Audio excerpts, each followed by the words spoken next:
नमस्कार, India daily देख रहे हैं आप और आपके साथ मैं खुरतो। बुलेटिन की शुरुआत करेंगे और आज बात सवाल 10 बजे में पश्चिम बंगाल को लेकर करने वाले हैं। पश्चिम बंगाल के मुर्शिदाबाद में बाबरी जैसी मस्जिद बनाने पर अड़े हुमायूं कबीर की नई बनी पार्टी को अभी जुम्मा भी नहीं बीता है, लेकिन अभी से पार्टी में बवाल शुरू हो गया है। बवाल है इन्फ्लुएंसर के एग्जिट और मुस्लिम की एंट्री पर, जिसके बाद से हुमायूं कबीर की राजनीति कटघरे में आ गई है और उन पर कई तरह के अब आरोप भी लगाए जा रहे हैं। हुमायूं की सियासत पर अब बड़े सवाल इसलिए खड़े हो रहे हैं क्योंकि अब सीधे तौर पर इन्फ्लुएंसर को बाहर का रास्ता दिखा दिया गया है। मुस्लिम कार्ड इसकी बजाय अंदर लाने की कोशिश की जा रही है और बाबरी के नाम पर चंदा इकट्ठा किया गया टिकट के नाम पर, लेकिन इसके बाद ड्रामा कर दिया गया। अब हुमायूं कबीर आखिर चाहते क्या है, हुमायूं कबीर की मंशा क्या है, बंगाल की जनता को परेशान करने के लिए क्यों किस तरीके से जो है यहाँ राजनीति की जा रही है, इसको लेकर के चलिए चर्चा कर लेते हैं और डिटेल्स अब आपके सामने रख देते हैं।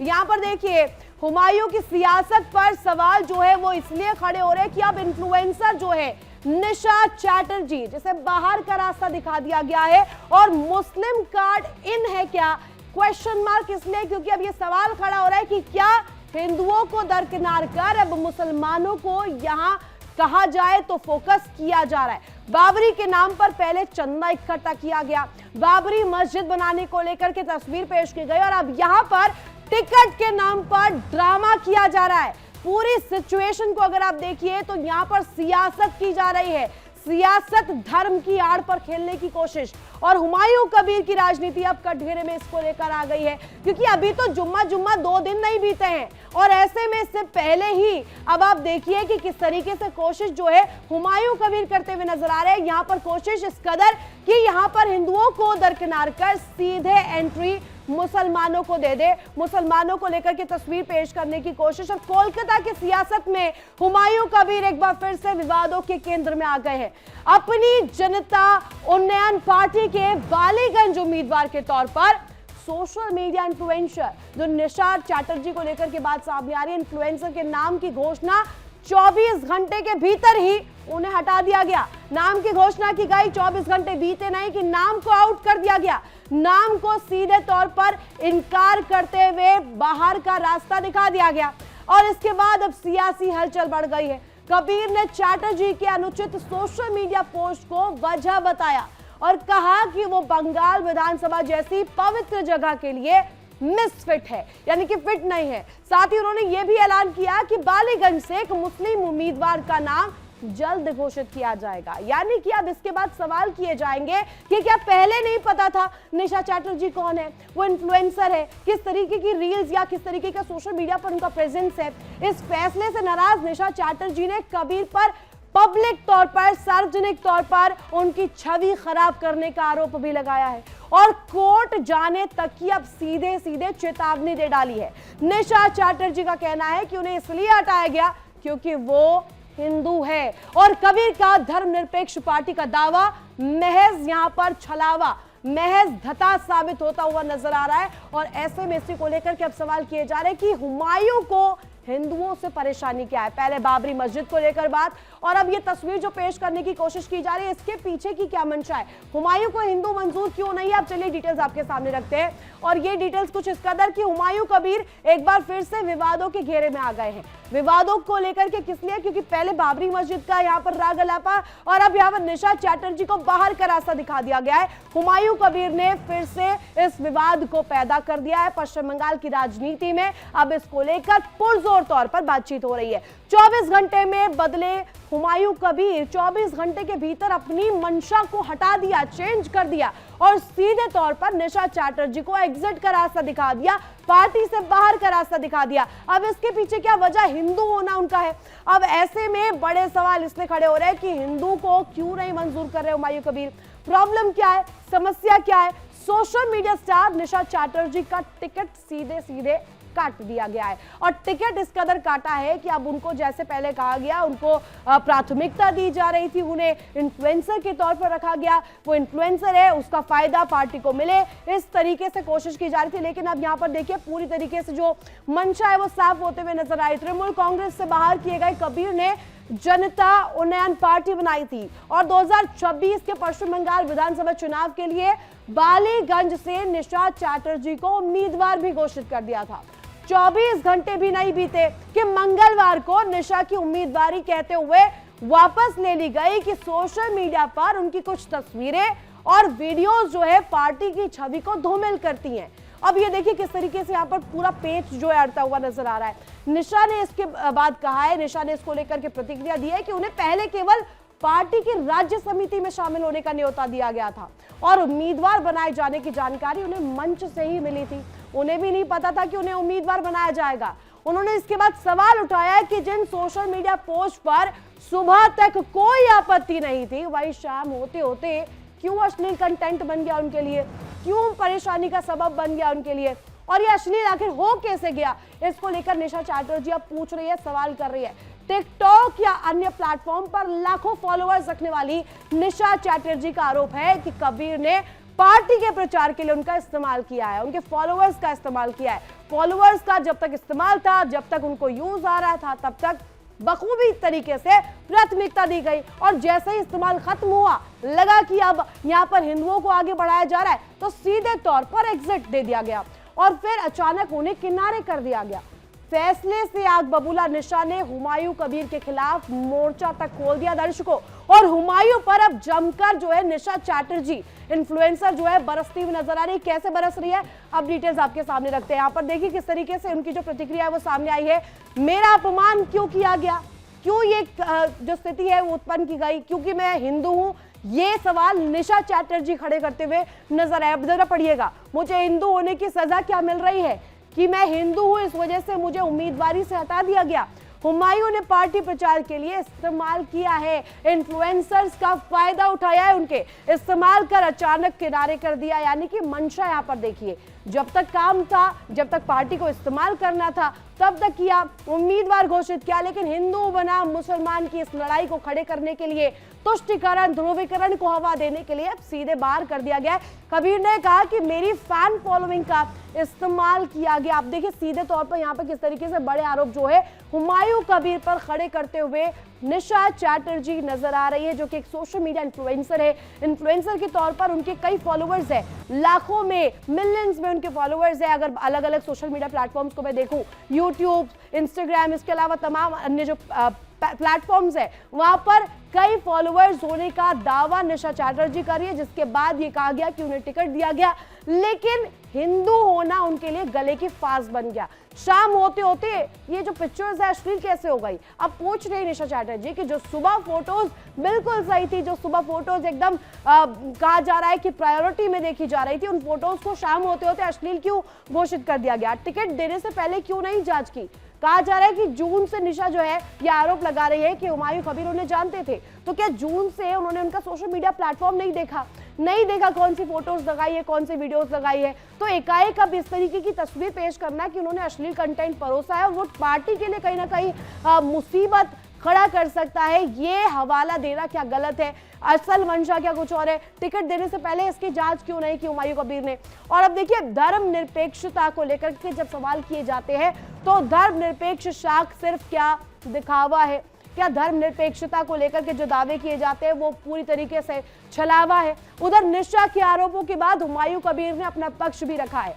सोशल मीडिया पर उनकी कुछ तस्वीरों को, फोटोज को शेयर किया गया और कहा गया कि जो अच्छी नहीं लगी है, इसलिए 4 घंटे के अंदर फैसला लिया गया, उन्हें हटा देंगे। बालीगंज में 49% मुस्लिम आबादी है, इसलिए वह मुस्लिम उम्मीदवार को टिकट दिया गया है। अब देखिए यहाँ पर यह बड़ा सवाल खड़ा हो रहा है कि क्या ये 49% मुस्लिम जो वोट है, इसी के वजह से क्या ये किया गया? निशा के वार पर हुमायूं का पलटवार क्या है? अब आपको वो डिटेल्स बता देते हैं जरा कि किस तरीके से यहाँ पर जो है हुमायूं कबीर इसको लेकर अब इन फोर्स आ गए हैं और हुमायूं कबीर भी रिएक्ट कर रहे हैं। अश्लील रील्स के कारण कट गया है निशा चैटर्जी का टिकट, यानी कि जो टिकट दिया गया उसे अश्लील कंटेंट परोसे जाने को लेकर के हटाया गया है, टिकट वापस ले लिया गया है। अब देखिए इसके साथ साथ हुमायूं कबीर जो है वो पलटवार कर रहे हैं निशा को लेकर के कि उसने जो सोशल मीडिया पर फोटोज डाली है, कुछ वीडियोस डाली है जो कि आपत्तिजनक है, जो पार्टी को कहीं ना कहीं डेंट दे सकती है, इस वजह से हटाया। पहनावे की तस्वीर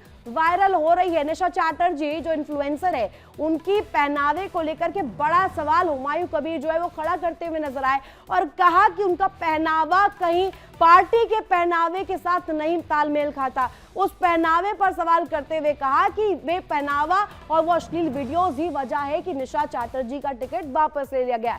भविष्य में ऐसे व्यक्ति नहीं होंगे उम्मीदवार, ये भी साफ कर दिया गया है कि निशा चैटर्जी जैसे जो और भी इन्फ्लुएंसर्स है या जो कहे इस तरीके से इस इंडस्ट्री से जुड़े हुए लोग हैं, इन्हें टिकट नहीं दिया जाएगा, इन्हें प्राथमिकता पार्टी में नहीं दी जाएगी। ये भी हुमायूं कबीर ने साफ किया है। बालीगंज में 49% मुस्लिम आबादी है। अब दर्शकों, ये सवाल ऐसी 49% मुसलमान आबादी को लेकर खड़ा हो रहा है कि क्या नजर इस पर है हुमायूं कबीर की, इसलिए मुस्लिम उम्मीदवार को टिकट देना चाहते हैं, इसलिए उम्मीदवार मुसलमान खड़ा करना चाहते हैं, जिससे कि सीधे सीधे जो इनकी तुष्टीकरण, जो इनकी ध्रुवीकरण की आग है, उससे और ज्यादा घी डाला जाए, उसे और ज्यादा बूस्टअप मिले और सीधे सीधे मुस्लिम कैंडिडेट खड़ा करने से क्या हुमायूं कबीर को फायदा होगा, ये बड़ा सवाल खड़ा हो रहा है। निशा चैटर्जी के मुताबिक जून में कैफे के उद्घाटन के बाद से हुमायूं कबीर के संपर्क में वो आई थी।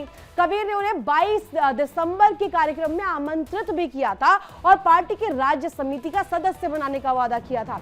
राज्य कहा जा रहा है कि समिति को लेकर की जो तस्वीरें उनके सामने पेश की गई थी, उन्हें कहा गया था कि राज्य समिति का केवल सदस्य बनाया जाएगा, लेकिन एकाएक सार्वजनिक रूप से बदनामी की गई जब यह कहा गया कि पहले बालीगंज से उन्हें टिकट दिया जा रहा है, उसके बाद टिकट 4 घंटे के भीतर वापस भी ले लिया गया। वो बालीगंज विधानसभा चुनाव में निर्दलीय उम्मीदवार के तौर पर चुनाव लड़ने पर विचार कर सकती हैं और ऐसे में अब क्या हुमायूं कबीर के लिए ममता बनर्जी के साथ साथ निशा चैटर्जी भी गले की फांस बनने वाली है। अब निशा चैटर्जी कौन है, अब ये भी डिटेल्स जो है आपके सामने रख देते हैं। जो इस इन्फ्लुएंसर का जिक्र यहाँ पर लगातार किया जा रहा है, सोशल मीडिया इन्फ्लुएंसर है निशा चैटर्जी और कई मिलियन में फॉलोअर्स निशा चैटर्जी के हैं। सोशल मीडिया पर काफी पॉपुलर निशा चैटर्जी है, जिसका फायदा हुमायूं कबीर को लगा कि पार्टी को मिल सकता है। इंस्टाग्राम पर 72,000 के करीब फॉलोअर्स निशा चैटर्जी के हैं। ये माना गया हुमायूं कबीर इसी पर नजर गड़ाए हुए थे, इसी वजह से राज्य समिति का यहाँ सदस्य बनाना चाहते थे। टिकट मिलने के ऐलान के बाद पोस्ट तेजी से और ज्यादा वायरल हो रहे थे, उनके फॉलोअर्स में भी बूस्टअप मिला और इसके बाद जब कैंडिडेचर जो है वो ले लिया गया, वापस जो है टिकट वापस कर लिया गया, इसके बाद अब आरोप ये लगाया जा रहा है कि सार्वजनिक तौर पर क्या निशा चैटर्जी को बदनाम करने की कोशिश की गई। अब देखिए, जो पोस्ट की जिक्र हो रहा है, जो पोस्ट की बात की जा रही है, चाहे वो इमेजेस की बात हो, वीडियोस की बात हो, अश्लील फोटोग्राफी को लेकर के बात हो, उनके पहनावे को लेकर के बात हो, इन तमाम चीजों को लेकर के हुमायूं कबीर जो है अब यहाँ पर अपने रुख रखते हुए नजर आ रहे, अपना यहाँ पर पक्ष रखते हुए नजर आ रहे हैं। आगे बढ़ने से पहले आइए आपको सुनवाते कि सोशल मीडिया इन्फ्लुएंसर निशा चैटर्जी को उसने क्या कुछ हुमायूं कबीर पर आरोप लगाया, क्या कुछ कहा है, वही हुमायूं कबीर ने निशा चैटर्जी पर क्या वार और क्या पलटवार हुआ है, ये दोनों की तरफ से किस तरीके से प्रतिक्रियाएं सामने आ रही है। एक तरफ है हुमायूं कबीर, दूसरी तरफ है निशा चैटर्जी, क्या कुछ कह रहे हैं सुनवाते हैं। सबसे उतारेंगे उससे पहले ही तो आपने ऐसा जगह में विवाद खड़ा कर दिया। आप एक लड़की, मैं एक लड़की हूँ, मैं किसी का घर का बहन हूँ, बेटी हूँ, कुछ भी लगती हूँ, मैं तो पहले एक नागरिक हूँ ना, एक लड़की हूँ, तो आप मुझे बोल सकते हैं कि किसी और रीजन से आप मुझे बोल सकते हैं इसीलिए डोमिनेट किया है, पर आपने तो एलिगेशन मेरा ऊपर लगा दिया। आप बिना पूछे मेरा नाम विड्रॉ कर लिया, ये हक तो उनको नहीं दिया गया ना, ये हक तो सिर्फ मेरा मम्मी पापा का है, बाकी तो और किसी का भी नहीं हो सकता है मेरा नाम आप कर दे। और जब उनका पार्टी का नाम बहुत अच्छा से आप सभी जगह में देख रहे, सब जगह में सिर्फ उनका ही नाम चल रहा है, मेरा ही नाम चल रहा है। जब उनका पार्टी जब सर्कुलर हो गया, सबका पास में पहुंच गया, तो मुझे उतार दिया। ये सब कोई जवाब नहीं दूंगी, वो लड़की को संबंध में कुछ बात नहीं करूंगी। उनको जो तस्वीर में वायरल हुआ वो मेरा अच्छा नहीं लगा। मैं शुरू में पार्टी में इमेज खराब होगा इसीलिए उनको माइनस किया, कोई हिंदू होने के लिए नहीं है। हिंदू सारा बहुत मेरा उम्मीदवार होगा, आपको पता मिल जाएगा। मैं 200 सीट में तो 90 सीट मुसलमान को देगी, बाकी 110 सीट तो हिंदू को ही देगी, तो क्या आपका जवाब मिल जाएगा।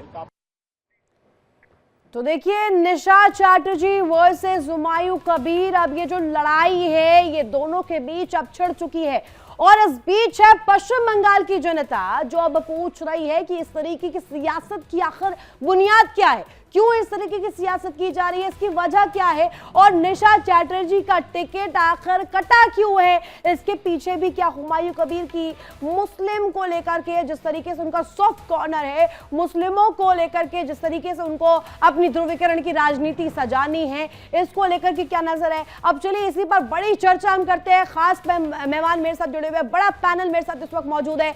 एहतेशाम उल्लाह टीएमसी नेता मेरे साथ मौजूद है, रमनीश वत्स बीजेपी नेता मेरे साथ इस वक्त कनेक्ट है, डॉक्टर शिवानंद उलियालकर प्रवक्ता कांग्रेस के, और साथ ही साथ संदीप मिश्रा राजनीतिक विश्लेषक मेरे साथ इस वक्त कनेक्ट है। फिरोज मंसूरी जी भी हमारे साथ कनेक्ट होंगे कुछ ही पल में, उनका मैं इंतजार करूंगी। हालांकि देखिए पहला सवाल एहतेशाम उल्लाह जी, हो क्या रहा है ये बंगाल में, ये समझ नहीं आ रहा है, जनता भी क्वेश्चन कर रही है, कंफ्यूज क्यों कर रहे हैं। आपको चाहिए मुसलमानों के वोट, आप सीधे सीधे मांगिए वोट, या फिर सीधे सीधे कहा जाए कि हुमायूं कबीर सामने आए और कहे कि हमें हिंदुओं से मतलब नहीं है, हिंदुओं के वोट से मतलब नहीं है, हमें तो 49% जो वोट है बालीगंज के वो चाहिए। निशा चैटर्जी जो इन्फ्लुएंसर है उनको पहले से नहीं जानते थे क्या? आपकी पार्टी में पहले रहे हैं, अब आपने निकाल दिया है बाहर, लेकिन अभी तो उन्होंने पार्टी बनाए हुए जुम्मा भी नहीं बीता है, लेकिन उससे पहले रंग दिखा दिए। रितु जी नमस्कार, जितने भी पैनलिस्ट बैठे हुए सभी को नमस्कार मेरी ओर से। देखिए, हमारे यहाँ से निष्कासित हुमायूं कबीर जिन्होंने 22 तारीख को अपनी पार्टी की फाउंडेशन की और उसी में निशा चटर्जी का समझ लिए उनको मेंबर किया, और उसके बाद में एमएलए विधायक के रूप में उनका नाम बालीगंज विधानसभा से घोषित किया गया, और उसके बाद में इस तरह का उनका नाम को निष्कासित किया जाना, ये कहीं न कहीं समझ लिए कि ये दोहरा नीति है हुमायूं कबीर। देखिए, इसीलिए मैं, आप लोग उस टाइम में कह रहे थे हुमायूं कबीर, मैं शुरू से डे वन से अगेंस्ट में हुमायूं कबीर। देखिए, ये हमारी जो बहन का नाम लिया है निशा चटर्जी, कहीं न कहीं निशा चटर्जी एक इन्फ्लुएंसर है। एहतेशाम तो जी, लेकिन ये जो हम देख में रहे हैं, आपने इनकार किया, ठीक है, इसकी हम अप्रिशिएट भी करते हैं इस बात को। आपने जैसे इन्होंने बाबरी का जिक्र किया, आपने बाहर का रास्ता भी दिखाया, आपने कार्रवाई की,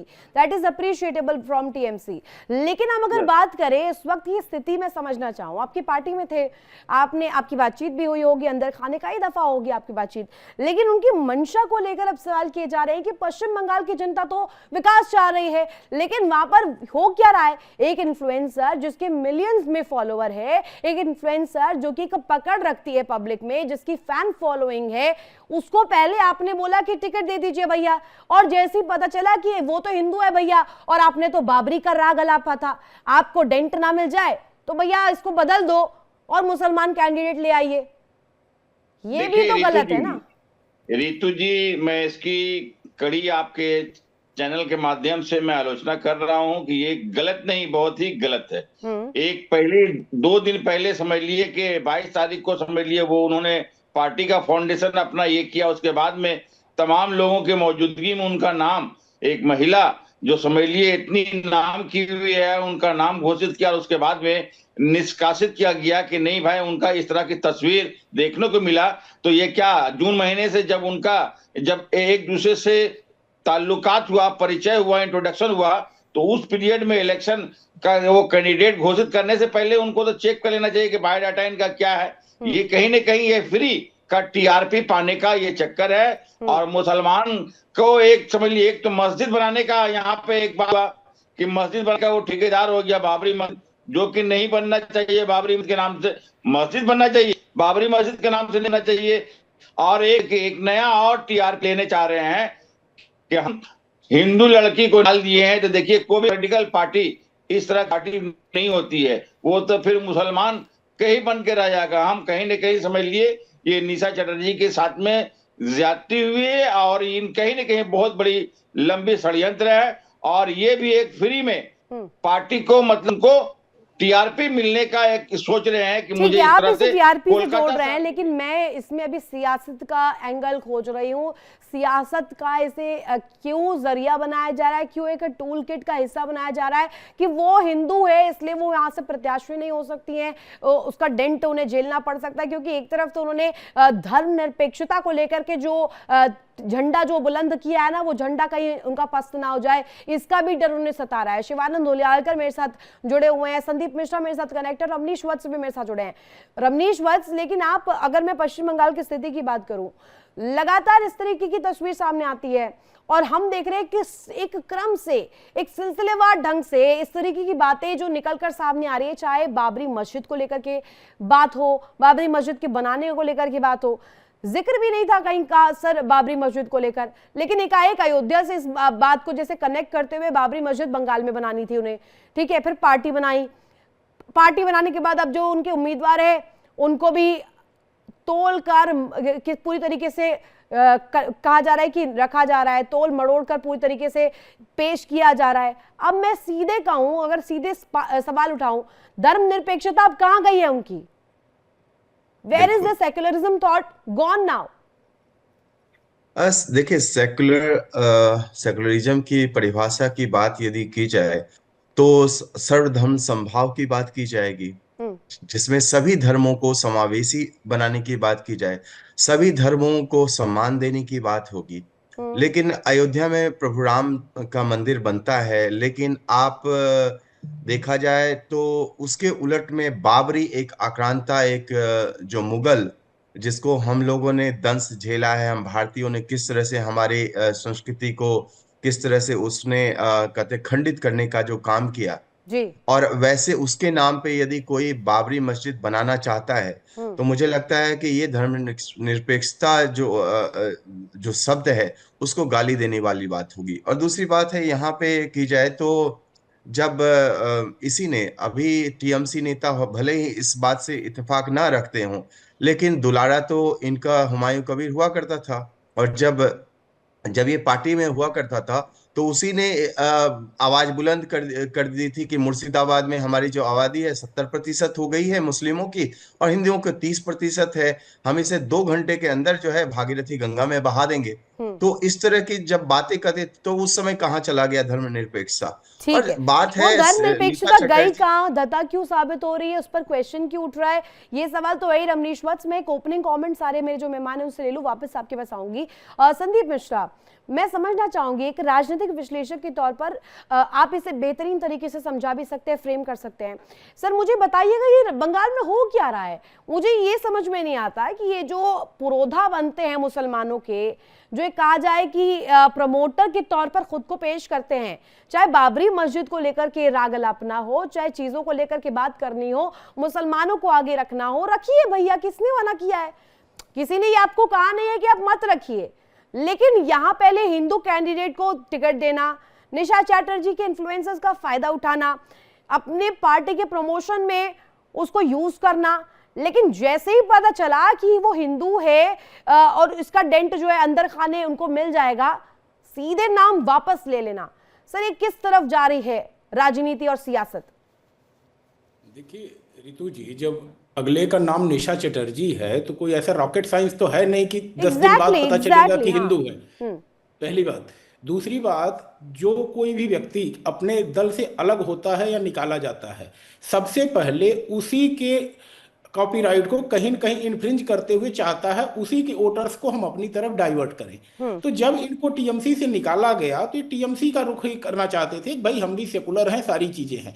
लेकिन जैसे ये टीएमसी से निकले और उसमें बहुसंख्यक एक धर्म विशेष के लोग ही थे, रंग दिखाने की कोशिश हुई कि हम टीएमसी जैसी पार्टी हैं, लेकिन सही में वो टीएमसी जैसी पार्टी नहीं थी। वो सारे लोग जो मुस्लिम लीग की मानसिकता वाले थे, वो सारे लोग हुमायूं कबीर के साथ चले आए, और जब वो लोग चले आए तो उनको एक निशा चटर्जी जैसी हिंदू लड़की शायद स्वीकार नहीं थी। उन्हें वह स्वीकार था जिसमें कि बाबर की मस्जिद बनती है, और बाबर की मस्जिद बनाने वाले से अगर आप यह उम्मीद करें कि अकबर की तरह वह काम करेगा, दारा शिकोह की तरह काम करेगा, या बहादुर शाह जफर की तरह काम करेगा, तो यह मानसिकता तो उसके अंदर नहीं होगी। बाबर मतलब बर्बर। तो यदि बर्बर आपका आदर्श है तो वहां पर महिलाओं के लिए तो कोई स्थान ही नहीं है। तो अगर निशा चटर्जी गई हैं तो उनको भी ये पता था कि कुछ दिन के लिए कि हो सकता है ये टीएमसी के पैटर्न पे ही चले। लेकिन आज वह टीएमसी नहीं है, बल्कि वह एक मुस्लिम लीग है जो मानसिकता कहीं पाकिस्तान को बनाती है, कहीं मुसलमानों को हिंदुओं से दूर करती है और यह दिखाने की कोशिश करती है कि मुस्लिम हिंदू साथ नहीं रह सकते। तो ऐसी मानसिकता को रिप्रेजेंट करने वाली पार्टी में मुझे लगता है कि निशा चटर्जी जैसे के लिए कोई जगह नहीं थी जो है। ठीक है, लेकिन मैं अभी एक आंकड़ा निकाल रही थी संदीप मिश्रा जी, मेरे को वो आंकड़ा मिला है जिसमें मैं अगर कैलकुलेट करूं कि मुस्लिम मेजॉरिटी या मुस्लिम बाहुल्य क्षेत्र विधानसभा की सीट्स कौन सी है, अगर बंगाल में देखूं तो अभी जो मेरे पास जो डेटा है वो ये बता रहा है कि 50% से ज्यादा जहां पर मुस्लिम आबादी है वो सीट्स है 46 असेंबली सीट्स, और 46 असेंबली सीट्स में ये बताया जाता है कि 50% से ज्यादा मुसलमान वोटर है। अब ऐसे में अगर 40, ये पूरा आंकड़ा है, एक पूरे लिस्ट है सर, लेकिन मैं इस बात को जानने में दिलचस्पी मेरी है कि महज एक इन्फ्लुएंसर होना, अगर किसी तरीके की वीडियो डालना सार्वजनिक तौर पर, उसे क्या ये बदनाम करने का जरिया नहीं है कि उसको क्वेश्चन कर दिया आपने भैया और आपने कह दिया कि वो इन्फ्लुएंसर है, पार्टी को डेंट मिल जाएगा इससे?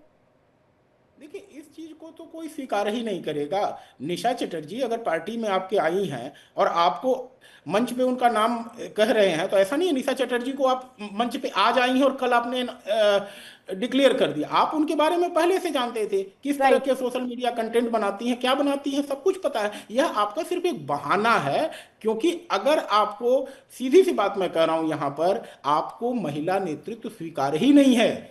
एक महिला के साथ साथ हिंदू नेतृत्व भी स्वीकार नहीं है सर, ये भी है, दोनों पॉइंट है इसमें, एक ही पॉइंटर मत जोड़िए, दोनों ही है इसमें। इन्हें हिंदू भी नहीं चाहिए, इन्हें महिला भी नहीं चाहिए, इन्हें चाहिए मुसलमान, और वो भी एक कोई ऐसा व्यक्ति हो जो पुरुष प्रधान की, जो एक तरह से पेट्रियार्की जो है ये उसको प्रमोट करना चाहते हैं। कुल मिलाकर जो अभी तक समझ आ रहा है। शिवानंद उलियालकर मेरे साथ जुड़े हुए हैं। शिवानंद जी, ये जो हम देख रहे हैं, मैं भी एक महिला हूं और मैं भी कहा जाए तो एक बहुत स्ट्रेट मीडियम में वर्क कर रही हूँ, लेकिन अगर एक महिला का होना, उसकी किसी तरीके से उसका रहन सहन हो, उसका पहनावा हो, किसी तरीके के कपड़े वो पहनती हो या रील्स अपलोड करती हो, सोशल मीडिया पर उसकी प्रेजेंस हो, वो कैसे इफेक्ट करता है किसी की आगे की फ्यूचर को या उसके करियर को?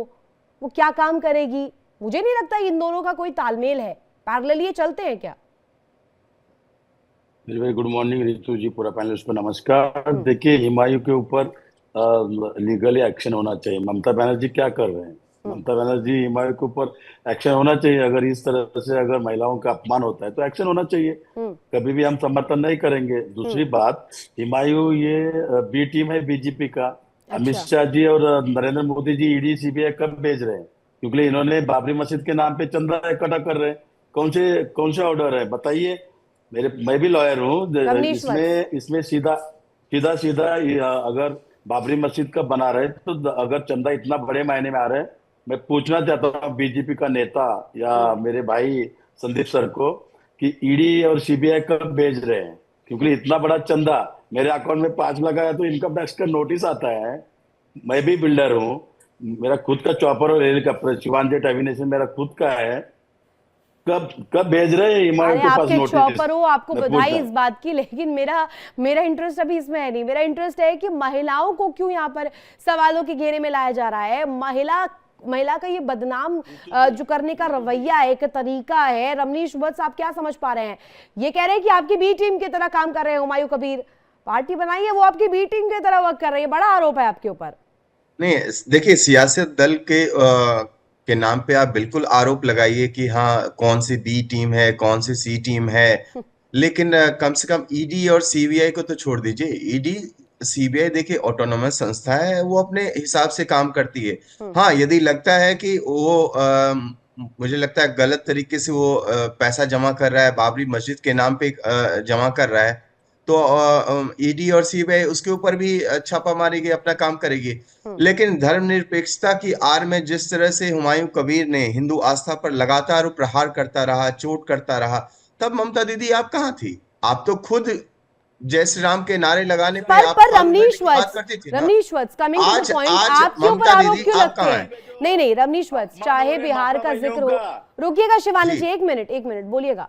रमनीश वत्स, जी। आप पर आरोप क्यों लगते हैं? मुझे ये जानने में दिलचस्पी है कि बिहार का चुनाव हो, बंगाल का चुनाव हो, उत्तर प्रदेश का जी। चुनाव हो, एक ऐसा पुरोधा निकलता है जो कि आपकी बी टीम का हिस्सा होता है।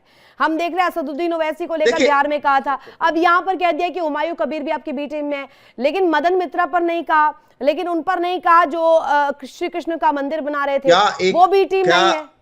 नहीं देखिए, बात की जाए हुमायूं कबीर की, तो हुमायूं कबीर इसके पहले टीएमसी के नेता ही थे ना, अभी तो निकाले गए ना। तो टीएमसी की नेता की बात करें, चाहे महुआ मोइत्रा की बात करें, मदन मित्रा की बात करें, चाहे ममता बनर्जी खुद उन्हीं की बात करें, कब कब इन्होंने हिंदू आस्था के ऊपर सवाल उठाया नहीं है? राम मंदिर के ऊपर सवाल नहीं उठाया क्या? तो अब आप उसको बी टीम, तो आप इसको टीएमसी को भी बी टीम मान लीजिएगा। हिंदू आस्था के ऊपर जो सवाल उठाता है, कांग्रेस पार्टी भगवान राम को काल्पनिक बता देती है, तो आप कांग्रेस पार्टी को बी टीम बताइएगा। राहुल गांधी जी जो कहते हैं नाच गाने का प्रोग्राम होता है अयोध्या राम मंदिर में उद्घाटन के समय, तो आप उसको राहुल गांधी को क्या आप मान लेते हैं? भारतीय जनता पार्टी के नेता उनको मानते अरे हैं। राहुल गांधी को तो देखिए, छोड़िए, जब नहीं, इतने गंभीर नहीं, नहीं, चर्चाओं पर विषय नहीं, गंभीरता तो लेने की जरूरत है। आज कांग्रेस पार्टी आज सवाल उठा रही है। कांग्रेस पार्टी तो खुद सवालिया निशान है। जब हिंदू आस्था की बात है, जब राम की बात करें, प्रभु राम की बात करें, हनुमान जी की बात करें, भगवान शिव की बात करें, टिप्पणी होती है तो उसे अभिव्यक्ति की आजादी कहा जाता था।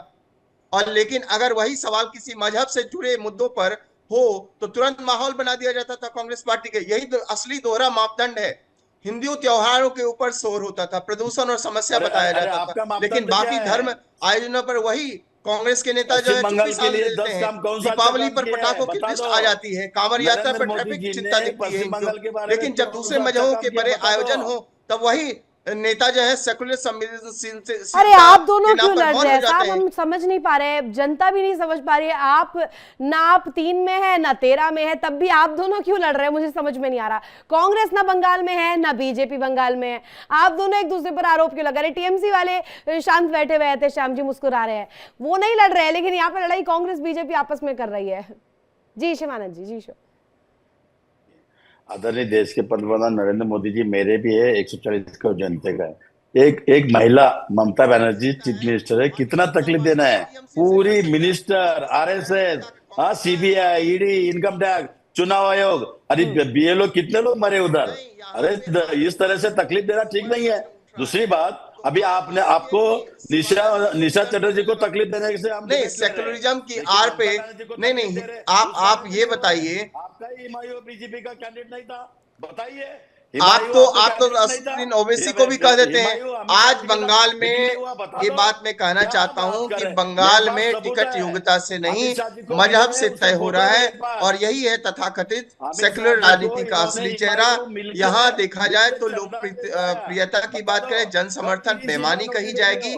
अगर नाम हिंदू है तो सवाल उठेंगे, अगर नाम मुस्लिम है तो उसको स्वागत किया रमनीश जाएगा। वत्स, 1 मिनट रुक जाइए। और शिवानंद लोलियालकर, आपने एक बहुत बड़ा बात यहाँ पर कही, बहुत बड़ी बात कही है और बड़ा आरोप लगाया। आपने कहा कि बीजेपी के पार्टी में थे, आपकी पार्टी से शुरुआत किया। सर आप क्यों भूल जाते हैं, उनकी राजनीतिक करियर की शुरुआत ही कांग्रेस के साथ हुई है। हुमायूं कबीर ने शुरुआत कांग्रेस के साथ की है। सर रुक जाइए ना प्लीज, जब मैं फैक्ट्स रखूं तो आप बीच में ना बोले। मैं सवाल पूछ रही हूँ तो पूछने दिया करिए please. Please don't break my flow please. Sandeep Mishra ji भी जुड़े हुए हैं और फिरोज मंसूरी जी के पास मैं जा भी नहीं पाई। रुकिएगा जरा शिवानंद जी। फिरोज मंसूरी जी, ये मुझे जानना है कि 24 घंटे नहीं बीते, 4 घंटों के भीतर ये फैसला वापस क्यों ले लिया गया? अब मैं इसे दोनों चीजों से जोड़ूंगी, महिला सम्मान से भी जोड़ूंगी और धर्मनिरपेक्षता का जो एक झंडा बुलंद किया जाता है ना, उससे भी जोड़ूंगी। रितु जी, सबसे पहले जय हिंद जी। देखिए, इसमें कोई शक नहीं है कि वेस्ट बंगाल में ये जो ध्रुवीकरण की राजनीति हो रही है और आप जो कह रही हैं उसमें बिल्कुल सच्चाई है। सच्चाई यह है कि हुमायूं कबीर कर क्या रहे हैं। हुमायूं कबीर कर रहे हैं और एक तरह से आईना भी दिखा रहे हैं दोनों पक्ष। एक तो हुमायूं कबीर वो काम कर रहे हैं जो उनको 10% के लिए सेट किया गया है, 37 और 38 और 47 के लिए सेट किया गया। पहला तो ये काम है। दूसरा ये काम वो कर रहे हैं कि वो सेकुलर जो है, वो हमारे बीजेपी के साथी बिल्कुल सही कह रहे थे कि सेकुलर की जो राजनीति करते हैं, चाहे वो टीएमसी हो, कांग्रेस पार्टी हो, कम्युनिस्ट पार्टी हो, ये लगातार एक नेतृत्व को दबाते हैं। एक नेतृत्व जो मुस्लिम समाज का है, जो दबा कुचला समाज है, वो नहीं उभर पा रहा। उनको लगता है कि टेकन फॉर गारंटेड है, बीजेपी के खिलाफ तो वोट करेगा ही, जाएगा कहां। तो ये कबीर जैसे लोग इन्हीं का फायदा उठाता है। मैं तमाम खास करके टीएमसी के साथी को मैं इसलिए कहता हूं क्योंकि ममता बनर्जी ने डेवलपमेंट के मॉडल पे काम किया है वहां, इसमें कोई शक नहीं है। नहीं, एक मिनट फिरोज मंसूरी जी, सुन रही थी मैं इतनी देर से आपको। क्या डेवलपमेंट गिनवाइएगा जरा आज इस पैनल पर। 20 लाख अगर केंद्र की सरकार से उसको नहीं मिल पा रहा है, और उसके बाद भी बिहार के, उत्तर प्रदेश, खास करके बंगाल की जनता को वो लगातार उसके डेवलपमेंट पर काम कर रही है, चाहे शिक्षा के। मुझे बुरा लग रहा है, रुकिए ना फिरोज मंसूरी जी, मुझे बुरा लग रहा है। अब आखिरी डिस्कशन में होते ना मेरे साथ, शिवानंद जी को मैंने पूरा चिट्ठा दिया था, क्या क्या दिया था उसमें, क्या क्या बजट में क्या क्या बंगाल के लिए था। पिछली डिबेट में आपको होना चाहिए था सर। अब मैं दोबारा रिपीट नहीं करना चाहती हूँ, एहतेशाम उल हक कुछ कहना चाह रहे, आ रही हूँ आपके पास। लेकिन यहाँ पर एक सवाल खड़ा हो रहा है रवनीश वत्स, कि ये जो बजट वाला सवाल है ना सर, मैं चाहती हूँ आज आप इस पर क्लियर कर दीजिए। शिवानंद नुलियालकर की भी इंटरेस्ट इसमें है और फिरोज मंसूरी का भी। क्या आपने बजट ही नहीं दिया, केंद्र सरकार बजट ही नहीं आवंटित करती, क्या विकास करेंगे, क्या ममता बनर्जी करे? गलती आप दीदी की दे देते हैं, लेकिन आप देख नहीं रहे कि आपने क्या दिया है। सबसे बड़ी बात है कि पश्चिम बंगाल में की बात की जाए तो कितना भी कुछ भी आप दे दें, बिना कटमनी का कुछ चलता नहीं है। ममता दीदी की बात करें तो पश्चिम बंगाल में ममता बनर्जी नहीं, घोटाला उद्योग चल रहा है, और जहां भर्ती से लेकर के राशन तक सब बिकाऊ है। चाहे एसएससी भर्ती घोटाला की बात करें, चाहे नौकरियों और पैसे पर और मेहनत पर नहीं, वहां पे जिम्मेदारी किसी को नहीं दी जाती है। शिक्षक भर्ती से लेकर के स्कूल सर्विस कमीशन तक हजारों युवाओं को भविष्य जो है कुर्बान कर दिया गया है। और राशन घोटाला की बात की जाए तो जिस तरह का अनाज आवंटन के लिए आता है केंद्र की तरफ से, गरीब का अनाज माफिया खा जाते हैं। सरकार ने आंखें, ममता सरकार ने आंखें मूंद ली है। इन सब चीजों पे अगर उनका ध्यान होता, इन सब चीजों पे अगर ध्यान होता तो ये हिंदू मुसलमान महिला पुरुष ये होता ही नहीं सर। सब जानना तो चाहिए। हाँ प्लीज, कोयला और बालू घोटाला, राज्य की संपत्ति लूटकर पार्टी के खजाने भरे गए, भतीजावाद और संरक्षण भ्रष्ट अफसर बचे रहे, ईमानदार परेशान हुए। सीबीआई ईडी की कार्रवाई होते ही राजनीतिक बदले का रोना पर मतलब रोना रोने लगती है ममता दीदी और उनकी सरकार, और जवाब में मांगने लगती है कांग्रेस पार्टी। फिर वहां से अगर सरकार साफ होती तो उसके मंत्री और अफसर जेल की कतार में क्यों होते, ये बताइए। और ये क्वेश्चन ममता जी कहती है ना, मुझे कुछ नहीं पता है, रवनीश सवाल है तो फिर सरकार कौन चला रहा है। और आपको दो लोग जवाब देने के लिए यहाँ पर फिंगर भी, मुझे इशारा भी दे रहे हैं, फिंगर की तरफ से इशारा करके ये बताना की कोशिश कर रहे हैं कि आप जो कह रहे हैं वो गलत कह रहे हैं। मुझे, मैं विश्वास रखती हूँ कि शिवानंद जी अब इस पर भी कहेंगे, बजट को लेकर जरूर आप कहने वाले, आपकी मुस्कुराहट बता रही है शिवानंद जी। लेकिन मैं ये जानना चाहती हूँ, एहतेशाम उल हक कार्रवाई क्यों नहीं कर रहे हैं?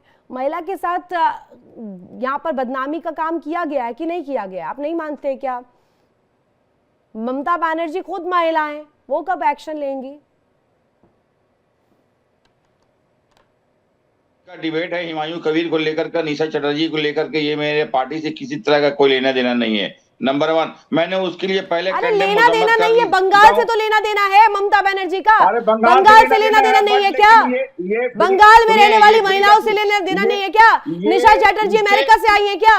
मैं तमाम पार्टियों का ठेकेदार नहीं बैठा हूं, मैं अपनी पार्टी की बात पार्टियों का करने ठेका किसने बोला लेने के लिए? पार्टियों का मैं कह ही नहीं रही, मैंने कहा रवनीश वत्स का ठेका लीजिए आप, मैंने नहीं कहा। कबीर देखिए रितु जी, मेरा हुमायूं कबीर से कोई लेना नहीं है, कोई देना नहीं है, और हमने उनको निलंबित किया है।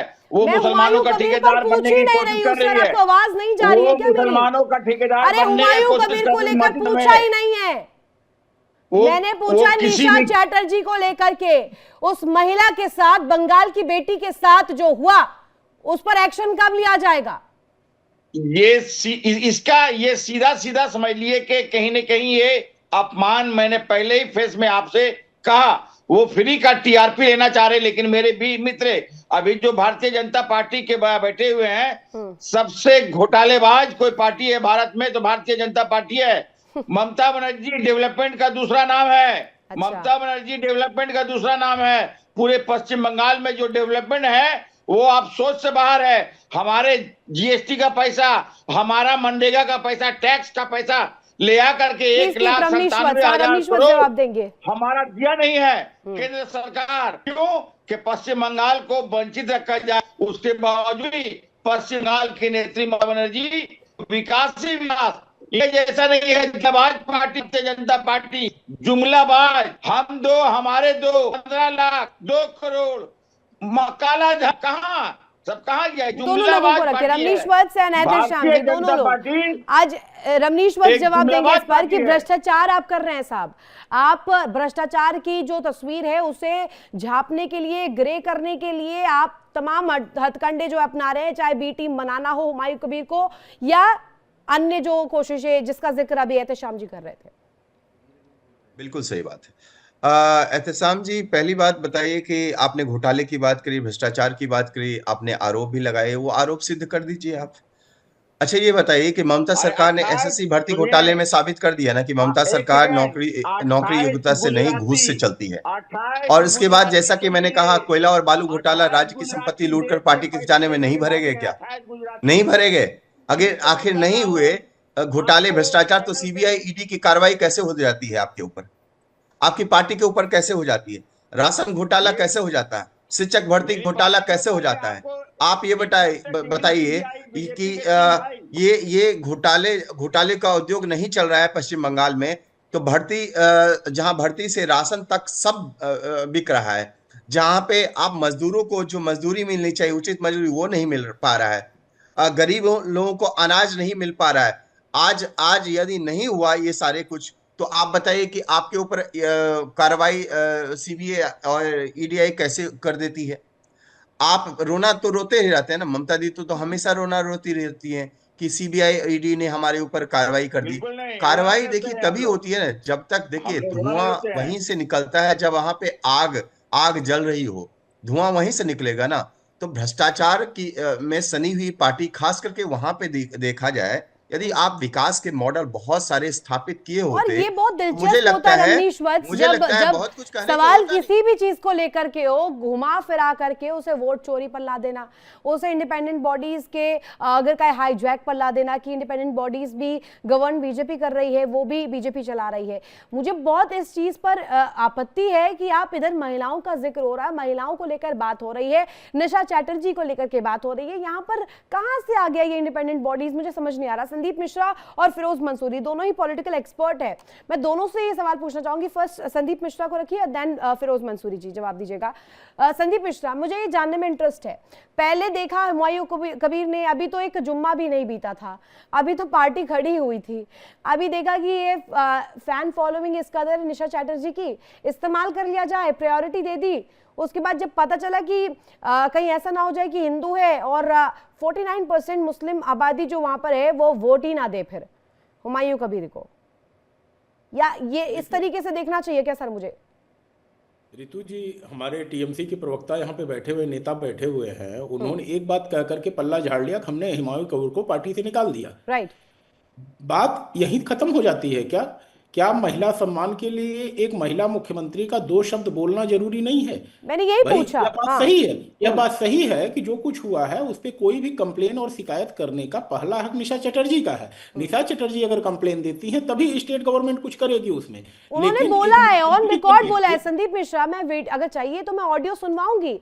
उन्होंने कहा कि मैं हिंदू हूं, इस वजह का इसका मुझे खामियाजा झेलना पड़ रहा है। कोई भी कार्यवाही राज्य सरकार सिर्फ बयान पे नहीं कर सकती जब तक कि लिखित कार्यवाही के लिए कोई कंप्लेन ना, ठीक है, वो भी जाएगा। बीइंग इन पावर, सत्ता में होते हुए एक मुख्यमंत्री का कुछ कहना न कहना, मूक दर्शक बने रहना या उसके नेताओं का मूक दर्शक बने रहना, सिर्फ यह कह करके पल्ला झाड़ने ना हमने पार्टी से निकाल दिया अब उसको फ्री है। कल का सिचुएशन आप सोचिए, कल को अगर उसी हुमायूं कबीर के सहयोग से अगर ये सरकार बनाएंगे और कल को फिर महिलाओं के खिलाफ कुछ होगा तो क्या वह सरकार जो इनके भरोसे चलेगी, क्या टीएमसी उसके खिलाफ बोलेगी? कतई नहीं बोलेगी। आज तो अभी हुमायूं कबीर फिरोज मंसूरी को जरा रखिए आप। फिरोज मंसूरी जी, मुझे समझाइएगा, ये मैं जानना चाह रही हूँ कि पहले आपने जून से, आप जानते हैं उस महिला को, निशा चैटर्जी को हुमायूं कबीर जून से जानते हैं, इसका जिक्र उसने खुद किया है। निशा चैटर्जी ने खुद बताया कि कैफे में मिली, उसके बाद किस तरीके से बात हुई, राज्य में समिति का सदस्य बनाने के लिए बात हुई। अब कोर मेंबर आप बनाना चाहते थे, लेकिन एकाएक आपने पब्लिकली जाकर के इसको लेकर अनाउंसमेंट कर दिया, आपने उम्मीदवार बना दिया। उम्मीदवार बनाने के बाद 4 घंटे बाद याद आ रहा है क्या? उनकी फोटोज कुछ ऐसी डाली हुई है इंस्टाग्राम पर, पहले नहीं देखा था? आपके यहाँ पर कोई कोर कमेटी में जांच नहीं होती है क्या? ये हुमायूं कबीर से पूछा नहीं जाना चाहिए क्या कि अब ये सियासी ड्रामा क्यों मचाया हुआ है बंगाल में? देखिए रितु जी, निशा चटर्जी बिल्कुल जब हुमायूं कबीर के विचारधारा से प्रभावित होंगी तभी वो उनके पास गई होंगी, और हुमायूं कबीर जी उनसे प्रभावित होंगे तभी उनको वो उम्मीदवार का लिस्ट बनाए होंगे। और जब हुमायूं कबीर को लगा होगा कि अपनी दुकान बंद होने, क्योंकि देखिए ध्रुवीकरण का मामला है, सीधा सीधा हुमायूं कबीर जिस विचारधारा की बुनियाद पर वो आए हुए हैं, उनका एकमात्र उद्देश्य है ध्रुवीकरण करना, और 10% का सिर्फ टास्क उसको मिला हुआ है। अब उनको जितना काम करना, अब रही बात कि अगर वो ना देंगे, ऐसा नहीं है, निशा चटर्जी कुछ देर के बाद आशा बनर्जी आ जाएंगे। चलिए आपने मान लिया कि वो कर रहे हैं, वो गलत कर रहे हैं, आपने माना कि वो गलत कर रहे हैं, लेकिन फिर क्या ममता बनर्जी को स्टैंड नहीं लेना चाहिए? अरे मत करिए, मैं कह रही हूँ कार्रवाई भी मत करिए, पर 2 शब्द उस महिला के लिए बोलिए तो। 2 शब्द भी नहीं निकले अभी तक टीएमसी के ऑफिशियल हैंडल से। सुनिए ना, निशा जी तो हुमायूं कबीर की विचारधारा पर ना आई थी उनके पार्टी में, तभी ना उनको टिकट मिला था। तो निशा जी को अगर तकलीफ हो गई तो निशा जी के लिए दूसरी पार्टी दे देगी जो उनकी पार्टी जो उनके लिए सूट करेगा। बहुत बढ़िया, बहुत बढ़िया। नहीं मीठा मीठा गप गप कड़वा कड़वा थू थू, ये बहुत आपने सही बोला फिरोज मंसूरी जी कि अब टीएमसी के टिकट नहीं है तो फिर आप बीजेपी या कोई अन्य पार्टी दे देगी साहब, ठीक है? दो पार्टीज यहाँ पर है। मैं पूछ लेती हूँ ना, टीएमसी से हटा दी गई, टीएमसी से टिकट नहीं मिला तो शिवानंद जी देंगे या रमनीश वत्स देंगे टिकट? कांग्रेस पार्टी से मैं टिकट दे दूंगा रितु जी, आज बोलता हूँ। मैं सीडब्ल्यूसी मेंबर भी हूँ, हम टिकट दे देंगे। निशा जी अगर टिकट, सबका स्वागत है। अगर रितु चटर्जी ने, निशा चटर्जी ने अगर कांग्रेस पार्टी की तरफ, मुझे काहे घसीट रहे साहब, मुझे रितु सिंह ही रहने दीजिए, रितु चटर्जी क्यों बना रहे हैं? नहीं रितु जी, आप भी आए तो आपका भी स्वागत है कांग्रेस में, उसमें क्या है साहब? मेरे को मेरा काम पार्टी में, मैं अभी एंकर ही ठीक हूँ सर, प्लीज मुझ पर ये मत करिए। रमनीश वत्स को जवाब देना चाहिए। और दूसरी बात रितु जी, मेरे को बात करने दीजिए प्लीज। मैं बात करने दूंगी, एक जवाब चाहती हूँ कि वो रखेंगे कि नहीं रखेंगे, फिर आ रही हूँ आपके पास। रितु जी देखिए, निशा चटर्जी यदि आम जनता के प्रति बिल्कुल समर्पित कार्यकर्ता के रूप में यदि वो काम करने के लिए तैयार हैं, तो मुझे लगता है कि उनको बिल्कुल वो चीजें, जो भी वो डिमांड यदि आ रही है पार्टी कार्यालय में और यदि वो रखती हैं तो उसके ऊपर विचार किया जा सकता है। लेकिन सबसे पहली बात है कि इसके पहले आपने जो कहा, ममता दीदी एक महिला मुख्यमंत्री है, वाकई में महिला मुख्यमंत्री है, लेकिन वो मुझे लगता है कि मातृत्व का जो भाव होना चाहिए उनके अंदर वो नहीं है। संदेश खाली में जिस तरह से शाहजहां से एक रेपिस्ट ने के ऊपर आरोप भी लगता है, लेकिन पार्टी उसको बहुत दिनों तक आप देखिए उसको साथ में लेकर के चलती है। आरजीकर मेडिकल कॉलेज की बात करें, एक महिला डॉक्टर के साथ रेप होता है, उसके बावजूद भी ममता बनर्जी एक खुद मुख्यमंत्री और गृह मंत्री रहने के नाते भी आप देखिए कि किस तरह से उसको पोषित करती रही आरोपी को। फिर आज निशा चटर्जी को अपमानित किया गया, लेकिन ममता बनर्जी का बिल्कुल भी नहीं है। देखिए ममता बनर्जी का इससे कहीं कोई सरोकार नहीं है। उनको एक कहीं ना कहीं मैसेज तो देना ही है कि ममता बनर्जी जो है मुस्लिम तुष्टीकरण के लिए कुछ भी कर सकती हैं। अब मैं शिवानंद जी को कहूंगी कि शिवानंद जी अब अपनी पहले बात कंप्लीट कीजिए और इसके बाद संदीप मिश्रा में आ रही हूँ आपके पास। एक पॉलिटिकल क्वेश्चन है जिसमें एनालाइज मैं करना चाहूंगी कि आखिर जो सिचुएशन अभी है वो आई ही क्यों है, इसकी जरूरत ही क्या पड़ी है? शिवानंद जी पहले। देखिए रितु जी, मैं सिंपल बोलता हूँ कि देखिए बीजेपी का करली और कतली सबको पता है। अभी उन्नाव का जो आरोपी था रेप केस वाला, उसको बेल पे निकाल दिया। इनका करली और कतली सबको पता है, बीजेपी में पूरा चिट्टा लिस्ट है। और ये बोल रहे हैं ये बीजेपी नेता, और ममता बनर्जी को कितना तकलीफ देना है दे दो भाई, आप लोगों में पूरा लिस्ट है हमारे पास। 2002 का गोधराकांड भूल गए क्या? ममता बनर्जी इंडिपेंडेंट वुमेन है और एक स्ट्रॉन्ग फोर्स के साथ बंगाल में राज भी कर रही है। कितना तकलीफ देना, एक माता बहनी नहीं है क्या ममता बनर्जी के? देखिए बीजेपी आरएसएस ये इतना पूरा सीबीआई ईडी इनकम टैक्स चुनाव आयोग मीडिया पूरा ममता बनर्जी को तकलीफ दे। क्यों भाई? अरे फ्रीहैंड रखो ना, छोड़िए ना उनको क्या करना है। अरे इतना तकलीफ देना अच्छी बात नहीं है। दूसरी बात रितु जी, मैं बीजेपी नेता को और संदीप भैया को पूछना चाहता हूं कि देश के प्रधानमंत्री नरेंद्र मोदी जी मेरे भी 140 का जनसंख्या है, पश्चिम बंगाल के लिए कितना पैसा दिया? 10 काम बताइए। मैं भी एक हिंदू हूँ। कितना हिंदुओं को नौकरी दिया? मुद्रा लोन कितना दिया? किसान को कर्जा कितना दिया? ठीक है। प्राइम मिनिस्टर हाउसिंग हाउसिंग घर एक जवाब बनता नरेंद्र है मोदी जी ने रमनीश वत्स कितना का। दिया? रमनीश वत्स ये कह रहे हैं कि CBI ममता केस बनर्जी कितना को इतना किया? परेशान क्यों किया जा रहा है? ममता बनर्जी भी तो महिला है, आप जैसिका ईडी लगा रहे हैं, 150 सीबीआई लगा रहे हैं उनके पीछे। देखिए, इन्होंने आरोप लगाया है कि कितने हिंदू को दिया। देखिए, हम हिंदू को भी देंगे, मुसलमान को भी देंगे, सिख को भी देंगे, सभी धर्मों को देते हैं। और आप देखिए, इसका सबसे जीता जागता अभी हाल का उदाहरण है वो बिहार। बिहार में आप लोग पिट क्यों गए आखिर, ये बताइए ना। हर तरह के आरोप आपने लगाए ना, कौन सा ऐसा जो है षड्यंत्र आपने नहीं रचा बिहार में जाकर के चुनाव में।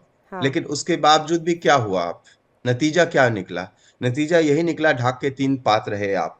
कितनी कितनी बुरी तरह से आप लोग पिट गए। इसका कारण यही है कि आप लोग देखिए, जो भी कथनी आप बोलते तो हैं, लेकिन करनी में उसको तब्दील नहीं कर पाते हैं। और आप पश्चिम बंगाल में पूछती हूँ मैं संदीप मिश्रा से। संदीप मिश्रा, ये कहा जा रहा है कि ममता बनर्जी खुद महिलाएं हैं, उनके पीछे ईडी लगा दी गई, सीबीआई लगा दी गई, वगैरह वगैरह बहुत आरोप लगाए गए।